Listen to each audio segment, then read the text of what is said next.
Sa gitna ng patuloy na pagtaas ng gastusin, may magandang balita ang SSS o Social Security System para sa milyon-milyong Pilipinong umaasa sa pensyon. Isang 3 taong sunod-sunod na dagdag pensyon ang ipinatupad ng SSS.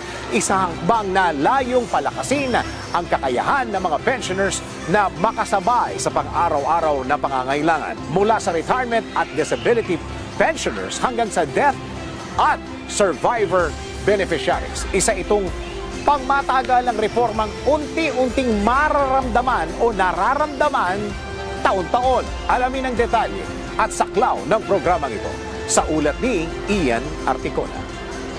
Mga paglilingkod na tama, kaya panalo ang Pilipino. Pero meron ding ginagawang hindi tama, kaya talo ang Pilipino. Mga ibinigay na serbisyo ng mga ahensya ng pamahalaan. Ngayong 2025, alamin kung panalo o talo. DWIZ Year-End Report.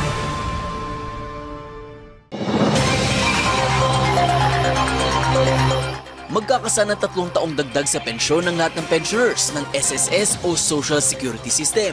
Ito ang isa sa maraming good news na hatid ng SSS sa kanilang mga miyembro, partikular sa mga pensioners nito. Sinabi ng SSS na ipatutupad ang dagdag pensyon sa 3 taon ng bagsakan tuwing buwan ng Setyembre.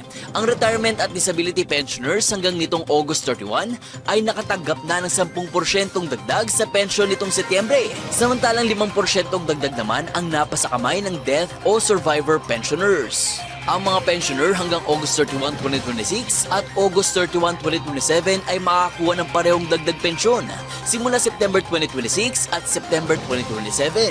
Binigyan diin ng SSS na makalipas ang 3 taon, sisirit naman sa halos 33% ang pensyon para sa retirement o disability pensioners at 16% para sa death o survivor pensioners. At yan ang report sa performance ng SSS. At sa SSS, panalo ang Pilipino.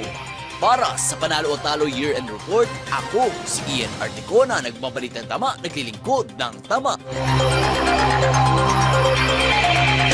Mga paglilingkod na tama, kaya panalo ang Pilipino. Pero meron ding ginagawang hindi tama, kaya talo ang Pilipino. Mga ibinigay na serbisyo ng mga ahensya ng pamahalaan. Ngayong 2025, ngayon alam na kung panalo o talo. DWIZ Year-End Report.